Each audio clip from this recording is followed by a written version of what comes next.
La journée mondiale de la liberté de la presse est célébrée ce jour 3 mai au Burkina Faso. La réflexion se mène sur le rôle des médias dans les situations d'effervescence politique qu'a du Burkina Faso. Plus de liberté, c'est ce que réclament les journalistes en Côte d'Ivoire. Ils ont battu le pavé ce matin en guise de commémoration de cette journée mondiale de la liberté de la presse. Non, le Burkina Faso n'a pas commandé puis livré des armes à la Côte d'Ivoire en violation de l'embargo qui a été imposé par les Nations Unies. C'est la réponse du ministre des Affaires étrangères et de la coopération régionale au député Arba Amadiallo hier à l'Assemblée nationale. Nous aurons le résumé de la plénière d'hier dans ce journal. Ce sont les titres qui seront développés pour vous dans cette édition de l'actualité. Bienvenue à tous et merci à vous de suivre le 20h de la télévision du Burkina.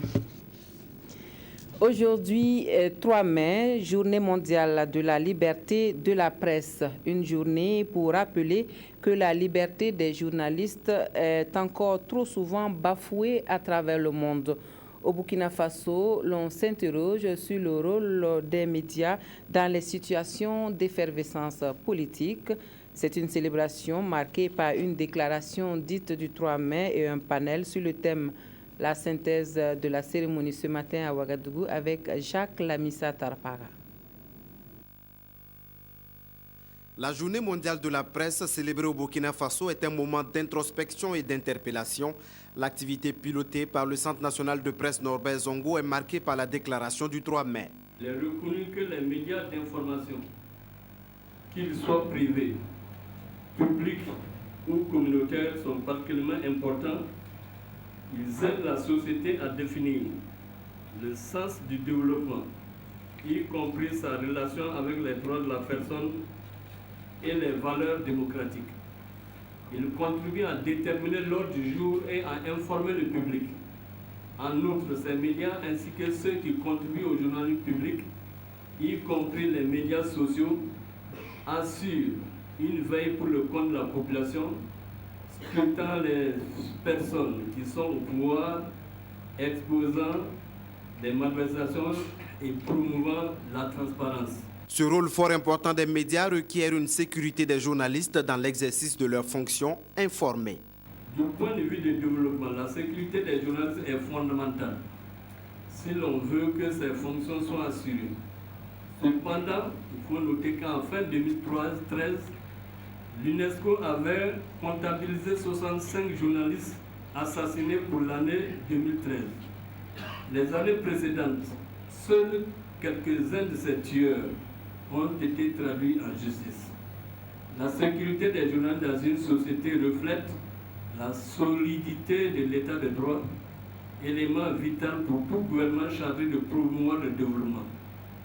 À ce titre, la sécurité des journalistes renseigne sur la fragilité ou l'échec d'un État, situation qui est globalement l'un des principaux obstacles au développement. Un panel sur le rôle des médias dans les situations d'effervescence politique, comme c'est le cas au Burkina Faso, a retenu l'attention des journalistes. Selon les conférenciers, cette période caractérisée par des contestations appelle les hommes de médias à plus de professionnalisme. La forte demande en information met aussi les professionnels des médias face à leurs responsabilités sociales, d'autant plus que le journaliste contribue à forger le jugement des citoyens. Et à l'occasion de cette journée mondiale de la liberté de la presse, le ministre de la Communication a adressé un message aux professionnels de l'information et de la communication. Alain-Edouard Traoré rend un vibrant hommage aux hommes de médias, aux hommes et aux femmes de médias et en appelle à leur sens élevé de responsabilité professionnelle. Le gouvernement reste engagé pour l'amélioration des conditions de vie et de travail des journalistes et les réflexions se poursuivent dans ce sens. Un fonds d'appui sera bientôt mis en place pour accompagner la presse privée. Alain-Edouard Traoré n'a pas manqué d'appeler les promoteurs de la presse audiovisuelle à être au rendez-vous de la télévision numérique de terre en 2015. C'est sur la toile que s'affiche aujourd'hui le vrai visage de la liberté de la presse. Au Burkina Faso, les forums des internautes connaissent depuis quelque temps un engouement chez les citoyens.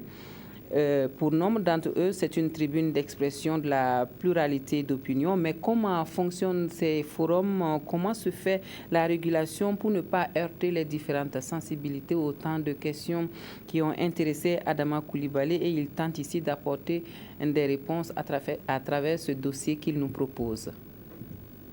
Espace d'expression pluriel, les forums des internautes constituent des canaux de plus en plus utilisés par des citoyens burkinabés pour donner leur opinion sur la vie de la nation. Ces espaces où les populations peuvent réagir librement sur les sujets de leur choix existent aussi bien chez les médias en ligne que les médias traditionnels. Si ces forums sont un espace de liberté d'expression, force est de constater que tout ne peut pas être dit ou être publié, d'où la régulation. Après l'expérience de la régulation a posteriori qui lui a valu quelques couacs, l'observateur Palga s'est depuis 2010 mis à la régulation a priori. Au tout début, quand on a lancé le forum en 2008, comme je le disais tantôt, et c'était à l'époque la modération a posteriori. C'est-à-dire que quand l'internaute venait sur le site, il réagissait et sa contribution était automatiquement validée sur le site. Et c'est après ça que maintenant, les modérateurs passaient sur le site et on regardait les réactions qui n'étaient pas conformes.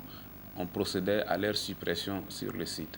Et justement, c'est suite en tout cas à certains abus que le Conseil supérieur de la communication nous a saisis et nous a demandé de procéder à la modération a priori du forum. Au regard sans doute de cette situation, d'autres médias qui lui ont emboîté le pas en créant leur forum se sont d'emblée mis à la régulation a priori. Nous lisons d'abord les réactions avant de valider. Alors, et pour valider un message, il y a des conditions à notre niveau. Il faut que le message soit courtois. Le message doit avoir en tout cas un ton non agressif ou non insultant ou qui ne diffame pas vraiment en tout cas quelqu'un avant d'être validé. Vous avez souvent des messages qui sont intéressants, voilà, comme ce que nous publions dans le journal. Mais vous avez aussi des messages, le contenu ne sont pas du tout ça. Donc nous sommes obligés soit de les censurer ou de les supprimer carrément. Alors quand je dis les censurer, ça veut dire que si vous allez sur les sites, vous ne verrez même pas ces messages.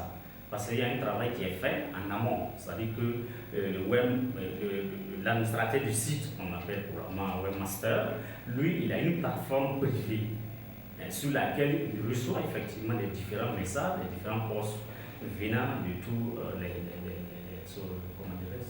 ceux qui réagissent. Alors, et à partir de là-bas, lui, il essaie de faire le tri, mais bien sûr en lisant. Donc, en lisant, ça lui permet de voir quels sont les messages, par exemple, qu'on peut valider et quels sont, par exemple, les messages qu'il faut supprimer. Pour le Faso.net, l'un des sites d'information entièrement en ligne au Burkina avec une dizaine d'années d'existence, la régulation du forum des internautes s'oppose avec acuité puisqu'il constitue un des pans importants de son activité. Ce qui fait peut-être la notoriété d'un site, surtout là où il y a des réactions, des forums, c'est peut-être le fait de donner la liberté d'expression à tout ce beau monde qui vient. C'est-à-dire ne pas censurer forcément parce que voilà, on nous demande de censurer. C'est vrai, nous sommes partis plusieurs fois au CSC, on a essayé d'expliquer un peu quel était le boulot du webmaster qui n'est pas facile parce que très souvent ce que vous voyez sur le site, je peux dire que c'est la partie infime de la réalité des réactions des forumistes. Mais ce sont surtout les auteurs des réactions censurées qui montent souvent au créneau contre les administrateurs des différents forums en les taxant parfois même d'être partisans d'une telle ou telle autre cause. Les gens nous insultent, on vous dit mais vous êtes corrompus, vous pensez qu'en faisant ça vous rendez service à un tel, c'est pas sérieux ce que vous faites, vous êtes corrompus, un tel vous a donné de l'argent, voilà pourquoi vous les supprimez. Donc il y a toutes sortes d'insultes que nous recevons. Il y a des réactions, il y a par exemple, voilà, webmaster, si tu veux ne fais pas passer mon message, mais je sais au moins que toi tu as lu le message, donc ça me suffit. Il y a certains qui vont vous dire par exemple, bon écoutez, nous n'allons plus venir sur le site parce que voilà, vous faites tout le temps de la censure inutilement. Il y a d'autres même qui vont aller jusqu'à nous accuser, par exemple, d'être de tel ou tel parti. La gestion au quotidien de cet espace d'expression de débat démocratique, pourrait-on le dire, pose le défi de la conciliation des forums mixtes et les règles d'éthique et de déontologie qui régissent les médias. Le défi, c'est de pouvoir trouver ce juste milieu qui est un peu difficile, c'est-à-dire satisfaire ces forumistes qui, mine de rien, sont pour nous médias en ligne, nos lecteurs, c'est-à-dire que quand eux, ils ne sont pas là, bon, on va dire on n'a pas vraiment notre raison d'être, on vit qu'à travers ces forumistes. Il faut être là permanemment devant l'ordinateur pour pouvoir modérer les différentes contributions qui arrivent. Ce qui est carrément difficile parce que comme nous sommes dans le domaine de l'Internet, c'est-à-dire que nous sommes dans un domaine où il n'y a pas de délai. C'est 24 heures sur 24. Quand le monsieur il est aux États-Unis, il fait sa contribution vers 17h là-bas, alors que deux fois ici, il est déjà 22h, 23h. On n'est pas toujours là devant la machine. En ce 3 mai, journée mondiale de la liberté de la presse, cette question des forums sera sans doute évoquée à travers le thème national de la commémoration, rôle des médias dans les situations d'effervescence politique, cas de Burkina Faso. 2014 est finalement une bonne année pour la presse burkinabé. On assiste à l'apparition de plusieurs journaux depuis le début de l'année, dont 2 quotidiens qui retiennent l'attention. Voilà qui permet de prendre le pouls de la liberté dont jouit la presse écrite burkinabé. C'est un sujet que nous propose Tobom Evelyne Dabiri. Un nouveau printemps de la presse au Burkina. Des quotidiens, des hebdomadaires et des mensuels, les bacs à journaux ne désemplissent pas. Notre temps, aujourd'hui au Faso, complément d'enquête, Mediamarkt pour ne citer que cela, mais des journaux qui sont encore peu connus. Mes journaux préférés sont l'Observateur et Le Pays. Ce sont ces journaux-là que j'aime le plus lire. Bon, par rapport aux nouveaux journaux dont vous parlez, bon, je n'ai pas encore jeté un coup d'œil dedans, donc je ne connais pas la teneur de leur rédaction. Des habitudes qui changent peu ou pas et des lecteurs qui restent fidèles à certains titres. Une fois qu'il y a un nouveau, nous avons essayé de voir le contenu du journal. Donc, il le prend de temps en temps. Et s'il trouve que souvent il y a un nouveau qui va naître, trouve que l'autre contenu n'est pas ça, ça va un peu seulement.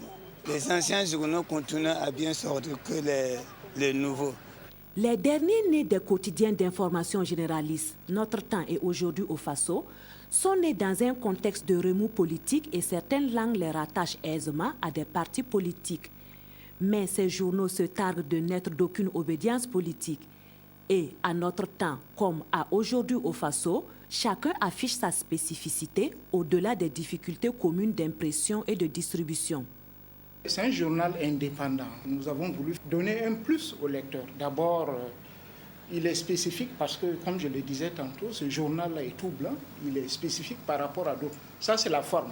Le fond, nous voulons aller plus loin dans les enquêtes. C'est vrai, on vient de commencer, mais notre ambition, c'est d'aller plus loin dans les enquêtes, plus loin dans les interviews. Faire ce que peut-être les autres ne font pas assez.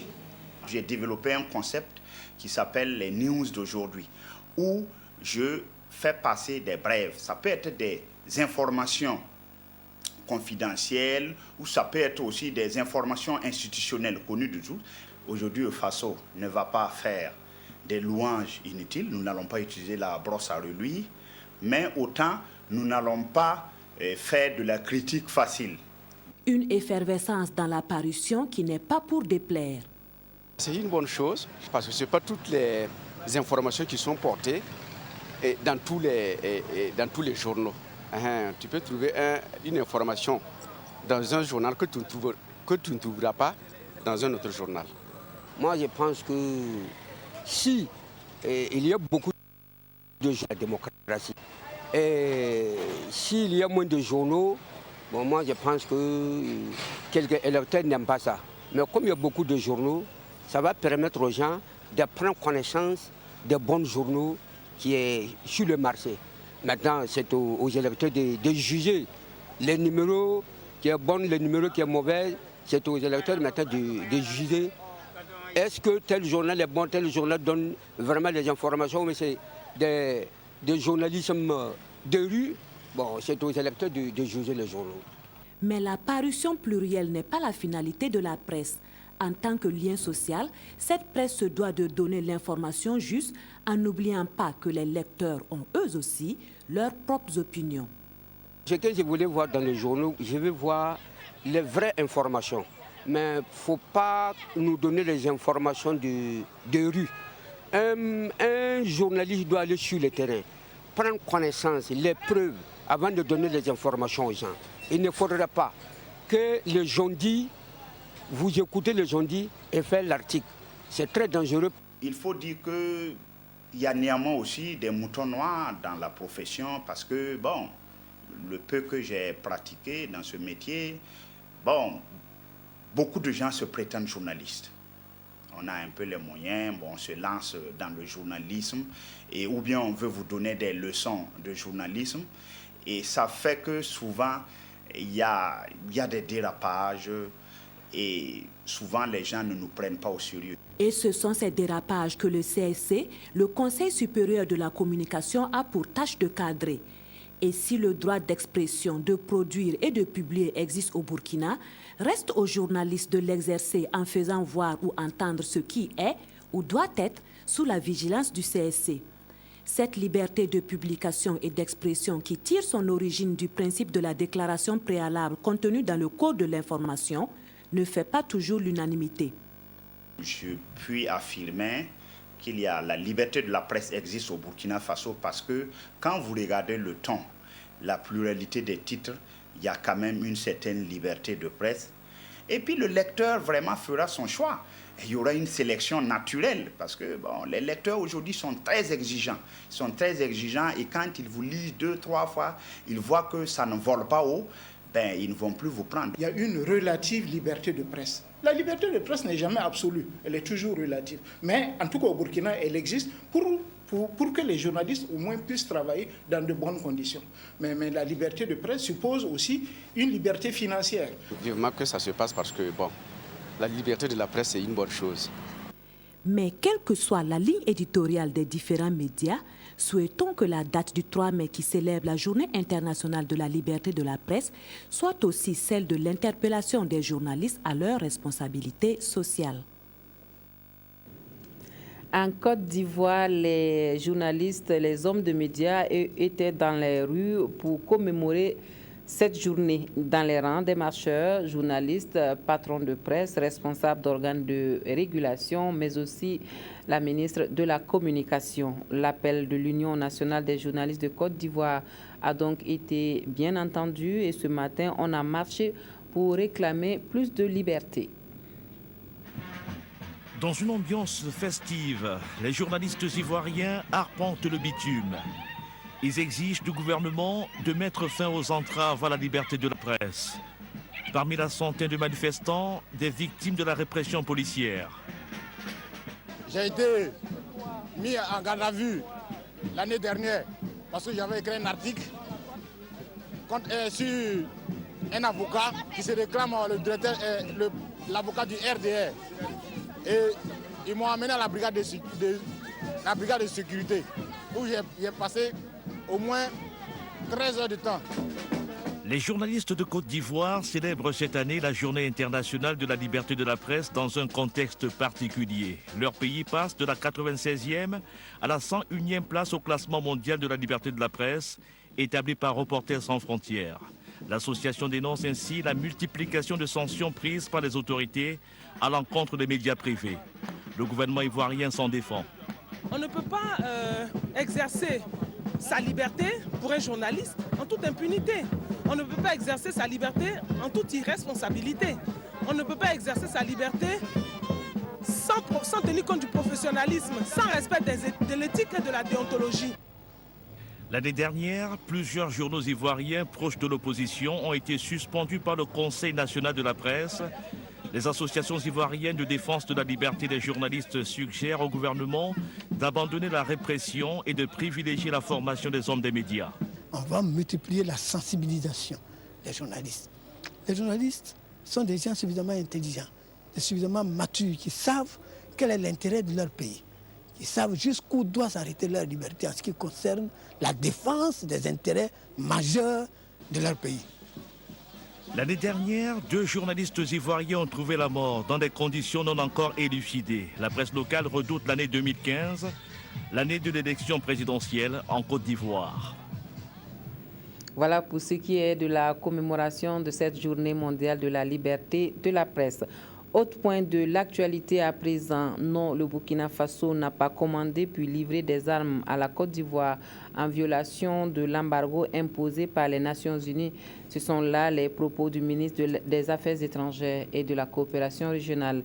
Yipene Djibril Bassolé réagissait à la question d'actualité du député Arba Ahmad Diallo. La séance plénière d'hier a vu également l'interpellation du Premier ministre et du ministre de l'Eau à travers cette question orale, la synthèse avec Anna-Lucie Kiri.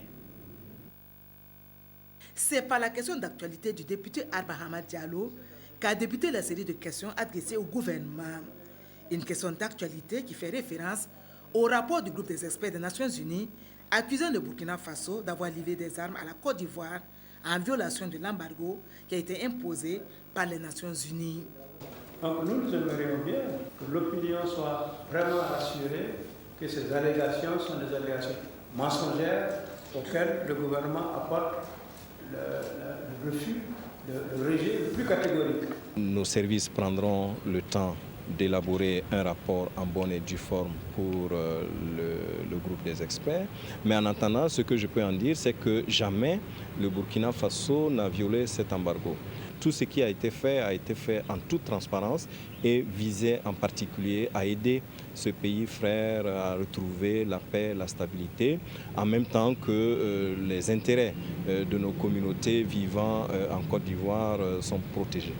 Après le ministre des Affaires étrangères et de la coopération régionale, c'était au tour du ministre de l'Industrie, du Commerce et de l'Artisanat de répondre à la question orale sans débat du député Sita Ouattara, représenté par son collègue Rasmane Ouedraogo.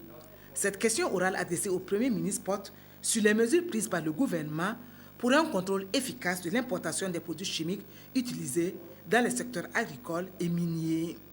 Aujourd'hui, les sous-commissions contrôle, vérification, lutte contre la fraude doivent, avec l'ensemble des départements ministériels, continuer la synergie au niveau des actions et pouvoir faire un travail de qualité pour qu'il ne soit pas importé des produits dangereux, pour qu'il ne soit pas produit des produits dangereux et qu'ils ne soient pas commercialisés au Burkina.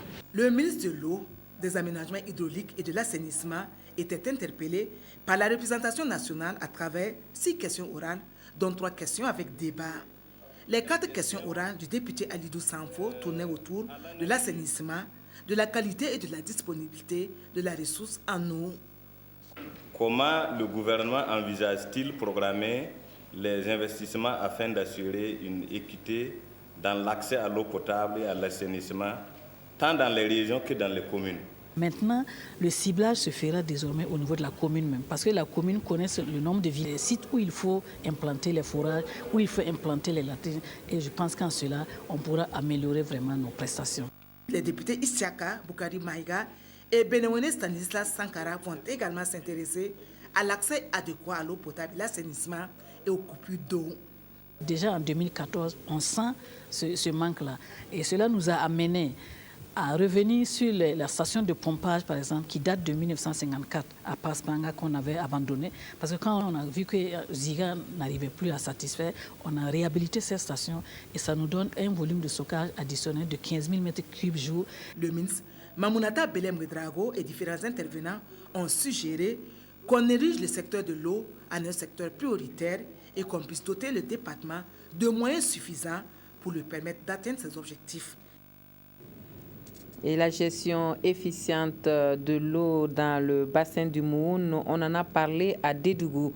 La validation du 3e schéma directeur d'aménagement et de gestion de l'eau a réuni les différents acteurs intervenant dans le secteur en vue de définir un plan commun de gestion des ressources en eau. Et c'est Francis Tien qui nous fait le compte-rendu de cette rencontre à Dédougou. Parvenir à une gestion participative des ressources en eau, c'est l'objectif visé par le Millennium Challenge et compte à travers cet atelier. Pour le Millennium Challenge Corporation, la mise en valeur durable des ressources en eau nécessite l'implication de tous les acteurs. Aujourd'hui même, on est là pour l'approbation d'un schéma directeur des ressources en eau qui a été élaboré avec la participation de la population et tous les usagers. Et on pense que ça va très bien réussir et ça va aider pendant les prochaines 20 ans à mieux gérer ces précieuses ressources. Il s'agira pour les participants de s'assurer que le document prend en compte tous les aspects techniques, sociaux et environnementaux recommandés. Le document qui sortira de l'atelier sera un instrument qui permettra au Burkina Faso de mieux gérer et de valoriser son potentiel en matière d'eau. C'est vraiment un mécanisme qu'on met en place au Burkina qui est d'une haute importance, aussi bien pour les usagers, aussi bien aussi que pour les techniciens du ministère qui ont quand même besoin d'instruments pour bonne planification. Le plan d'aménagement et de gestion de l'eau du MCE est le résultat d'une série de concertations avec l'ensemble des groupes cibles œuvrant dans le domaine de l'eau.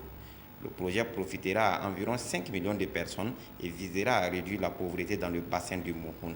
On a terminé l'irrigation de 2240 hectares d'irrigation à Di. Les marchés sont presque finis. On a beaucoup qui est en train de terminer dans ces prochains jours. Donc oui, on est très satisfait. Après sa validation, le référentiel sera adopté par le gouvernement avant sa mise en œuvre. Le présent atelier se tient après celui des cascades tenu le 9 avril dernier. Dans le Sahel, le forage Christine fait l'objet de toutes les attentions. Il est plus que vital que l'on gère au mieux cette infrastructure indispensable au Sahel burkinabé, mais également indispensable aux éleveurs du Niger et du Mali. L'organisation néerlandaise de développement a convié les acteurs à une concertation à Dori. Et c'est Vincent Kiendrevego qui nous en parle. Le forage Christine, une infrastructure hydraulique située dans le Sahel burkinabé, dans l'extrême nord du pays. Sa zone d'impact constitue un point de convergence de bétail venant non seulement du Burkina, mais aussi de pays comme le Mali, le Niger et même le Tchad. C'est donc une infrastructure économique dite stratégique et d'importance sous-régionale dont la bonne gestion fait l'objet de réflexions à cette rencontre de Dori, rencontre à laquelle participent des Maliens et des Nigériens. L'atelier vise ici à échanger entre acteurs pour trouver les bases pour sa bonne gestion et la mise en place d'un comité de gestion efficace et efficient. Plusieurs structures et départements ministériels sont impliqués dans la gestion de l'ouvrage, avec en tête le ministère des Ressources animales et halieutiques.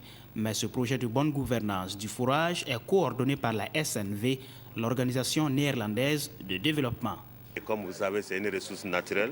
Il y a trop de conflits par rapport à l'accès. On a parlé des réfugiés, on a parlé des passeurs du Niger, du Mali et des autres régions du Burkina. Quand tous ces mondes-là se rencontrent autour d'une seule ressource, il faut voir qu'il faut mettre en place un certain nombre de mécanismes pour éviter les conflits. À la suite de cet atelier de réflexion, un comité de gestion du forage est prévu pour être mis en place ce 2 mai 2014 au cours d'une assemblée générale à Déou, commune hôte de l'infrastructure. Nous repartons dans la boucle du Mouhoun pour une visite du champ expérimental de l'INERA à Lolonou par le ministre de la Recherche scientifique. Visite guidée et échange avec les responsables régionaux de recherche et les producteurs. Nissa Isaï Konaté est allé constater le travail effectué par l'Institut de recherche de l'environnement et de la recherche scientifique en matière de semences améliorées. Francis Tien. Nous sommes sur le périmètre irrigué de Lolonou dans la commune de Solenzo. C'est ce site de l'Institut de l'environnement et de recherche agricole, INERA, qui a réussi la visite du ministre de la Recherche scientifique et des innovations technologiques. D'une superficie de 14 hectares emblavés, les périmètres visités sont consacrés à la production de semences de base, de maïs et de riz. Ici, nous avons un exemple type d'innovation qui consiste d'abord à travailler avec tous ceux qui sont dans le domaine agricole. D'une façon générale, je suis tout à fait satisfait de ce que je viens de voir et j'en profite pour féliciter le DR de l'INERA pour cette initiative. Un site important de production de semences améliorées, certes, mais les problèmes ne manquent pas. Les difficultés que nous rencontrons sont d'ordre financier et puis d'ordre personnel. Le personnel est très insuffisant et vieillissant. Là aussi, ça fait plusieurs années que nous n'avons pas bénéficié de budget de fonctionnement propre à l'INERA. Il faut d'abord parler du système d'aménagement et d'irrigation qui est là, qui nous cause beaucoup de problèmes. Et ensuite encore, vous avez constaté que nos plantes dans d'autres parties, il y a des plantes qui ont lâché. Bon, ça, c'est dû peut-être aux difficultés gérer du sol.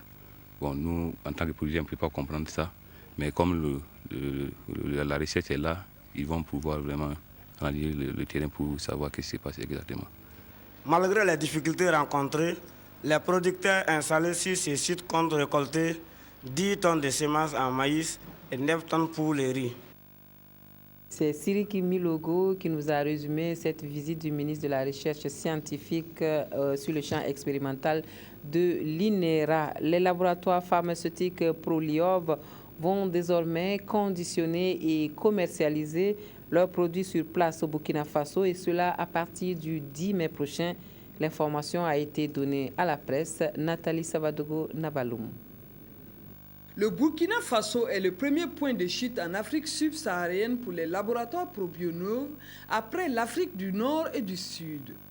L'entreprise pharmaceutique française qui, au terme d'une procédure d'homologation fructueuse, prépare le lancement officiel de ses activités. Le laboratoire va développer et commercialiser des solutions thérapeutiques à base de probiotiques. Le soin du microbiote humain, c'est le soin des pathologies qui sont liées au déséquilibre des flores. Voilà. Notre laboratoire français, qui est connu mondialement depuis plus de 50 ans dans la culture des probiotiques, est très heureux justement de mettre à la disposition des patients une gamme de médicaments français, voilà, à base de probiotiques, en gastro-entérologie pour soigner non seulement les diarrhées infectieuses du nourrisson, de l'enfant et de l'adulte, en gynécologie pour permettre aux femmes justement de mettre un terme aux infections vaginales répétitives. Et nous apportons aussi 2 solutions homologuées donc par la DGPML, 2 solutions pharmaceutiques pour le système immunitaire, Immunio, qui permet justement avec des probiotiques, du zinc et du sélénium de renforcer nos systèmes immunitaires, et Florea, qui est justement une cure, une solution pharmaceutique innovante pour soulager justement le syndrome de l'intestin irritable à tendance diarrhéique. Le laboratoire Probionov a pour mission de prendre part aux défis sanitaires qui touchent les populations partout dans le monde. Il est en train de mettre en place une équipe de délégués médicaux pour la promotion de ces spécialités. Probionov souhaite nouer des relations de travail avec les chercheurs et professionnels de santé au Burkina pour travailler sur d'autres pathologies. Une soirée de gala est prévue le samedi 10 mai prochain pour donner plus d'informations. Voilà pour les laboratoires Probiolov qui s'installent au Burkina Faso. À Bobo Dioulasso, les anesthésistes se sont donné 2 jours pour éplucher les aspects juridiques de leur profession.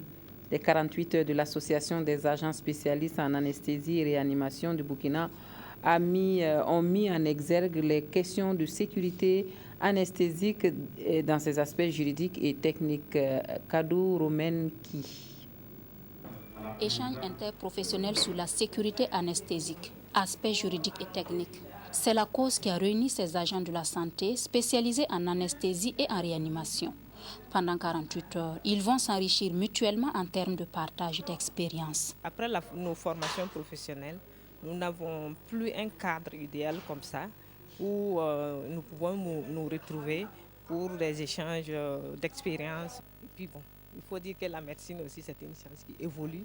Et pour ça, il faut que quand même, pour quelqu'un par exemple qui est au Sahel et l'autre qui est à Bobo, il a découvert des nouvelles informations sur la santé, notamment la profession anesthésique, qu'il puisse échanger dans un cadre formel. Pour le parrain de la cérémonie, alors médecin anesthésiste réanimateur et formateur des médecins anesthésistes, ces échanges sont d'une importance capitale. Cela va rehausser le niveau de connaissance de ces agents sur l'anesthésie et particulièrement sur les aspects juridiques. L'anesthésie, donc c'est un thème vraiment qui ne saurait être trop traité. L'originalité cette année était de mettre l'accent sur les aspects juridiques. Les préoccupations juridiques touchent d'abord à l'actualité des professions de santé, à l'exigence croissante mais légitime des populations d'être bien traités et d'avoir un bon résultat. Donc, il y a dans ce cas le problème de la responsabilité il faut que nous comprenions dans quel cas nous sommes responsables, dans quel cas nous sommes responsables d'avoir mal posé des actes, mais aussi de n'avoir pas posé des actes. L'Association des agents spécialistes en anesthésie-réanimation du Burkina, ASAR Burkina, est créée en 1994. Les 48 heures de l'ASAR Burkina ont été organisées pour la première fois en 2005. L'association est aujourd'hui à sa 5e édition. Sa mission, promouvoir le métier de l'anesthésiste. Une balade à présent au lac Iga et à la mare d'Oussi, c'est dans le Sahel. C'est le projet Naturama qui a convié les journalistes à une découverte de ces zones humides isolées dans le désert et à prendre conscience de leur importance pour l'écosystème. Les hommes de médias pourront par la suite mieux parler de la nécessité de conserver ces lieux pour les oiseaux migrateurs, surtout Bernard Diassou. Le lac Iga, dans la province du Yaga et plus précisément dans la commune rurale de Tankou-Kounadje. Avec une longueur de 4 à 7 km et 700 mètres de large, ce lac n'a jamais connu un assèchement total. Sur ce site écologique vivent 133 espèces d'oiseaux sur plus de 520 que compte le Burkina. Le lac Iga fait face à de fortes pressions anthropiques. À savoir l'ensablement. Il y a des populations qui sont en train de confectionner des briques dans le lac. Et puis il y a la pression agricole. Alors tous ce sont des problèmes en fait, qui menacent en fait, le lac. À la mare d'Orsi, dans la province de Loudalan, tout comme sur le lac Iga, les mêmes zones humides ont les mêmes problématiques. Autour de vous, vous voyez du bétail, il y a les déjections qui sont là. Et il y a le fait que les mêmes animaux qui sont là passent partout, cassent la croûte surtout pour accéder à la mare et créent des passages. Et lors qu'en saison pluvieuse, constitue un passage pour l'eau qui draine en même temps le sable dans la mare. C'est donc pour contribuer à atténuer cette menace de dégradation des habitats des oiseaux migrateurs que Naturama, avec l'appui de BirdLife International et VBN Pays-Bas, conduit depuis 2011 ce projet de conservation des oiseaux migrateurs et de promotion socio-économique des populations riveraines. Ce projet est exécuté conjointement en Mauritanie, au Sénégal, au Burkina et au Nigeria. Et si vous regardez les voies de migration des oiseaux, après l'Europe, le premier halte c'est la Mauritanie et le Sénégal. Le deuxième halte c'est le Burkina pour certains. Et le troisième halte pour ceux qui continuent c'est le Nigeria. Donc nous sommes sur l'approche voie de conservation des oiseaux migrateurs. Au vu de leur importance socio-économique et écologique au Burkina, ce sont depuis 2009 le lac Iga, la mare d'Orsi et la vallée du Sourou qui ont été désignés comme site Ramsar, c'est-à-dire zone humide d'importance internationale dans le cadre de la convention Ramsar. Quelle solution pour la gestion des déchets plastiques dans la boucle du Moun? Le ministre de l'Environnement et du Développement durable a rencontré les acteurs et les différentes couches sociales de la région pour trouver une réponse commune à cette préoccupation. Francis Tien. Impliquer les différents acteurs de la boucle du monde dans la lutte contre les déchets plastiques, c'est l'objectif de cette rencontre initiée par le département de Salif Ouedraogo. Les déchets plastiques sont des produits qui sont vraiment négatifs pour l'environnement. Ils ont un impact sur la santé animale. Deuxième conséquence, ça a été démontré que les sachets plastiques dans la nature mettent 200 à 400 ans avant de disparaître. Et que ces sachets empêchent l'eau d'infiltrer les sols. Troisièmement, vous voyez la conséquence au niveau des caniveaux. Souvent, beaucoup de nos caniveaux dans nos villes, dans nos campagnes sont bouchés par les sachets plastiques. Malgré les différentes campagnes de sensibilisation pour un changement de comportement, le problème des déchets plastiques continue de se poser. Face à ce défi, le ministère de l'Environnement a soumis 2 projets de loi à l'Assemblée pour combattre le phénomène. Le premier projet de loi interdira l'importation, la production et la commercialisation des sachets plastiques. Le deuxième sera par contre basé sur la taxation des produits en plastique qui ne sont pas concernés par l'interdiction. D'après le ministre de l'Environnement, les différentes mesures visent à éliminer les déchets plastiques de notre environnement. Je trouve que vraiment c'est une très bonne chose. On n'a pas besoin vraiment de faire de débat là-dessus. C'est quelque chose qui est apparent. C'est partout, comme monsieur le ministre l'a dit, c'est vilain, c'est très vilain et ça ne nous honore pas. Comme alternative aux sachets plastiques, Le ministère de l'Environnement propose aux consommateurs des sacs en paille, en tissu ou en plastique biodégradable pour leurs différents besoins. Nous avons des idées, nous proposons des textes, mais c'est les populations, c'est les acteurs à la base qui doivent se les approprier pour les mettre en vigueur. Si elles acceptent et que chacun est acteur, vous allez voir que les sachets plastiques vont diminuer.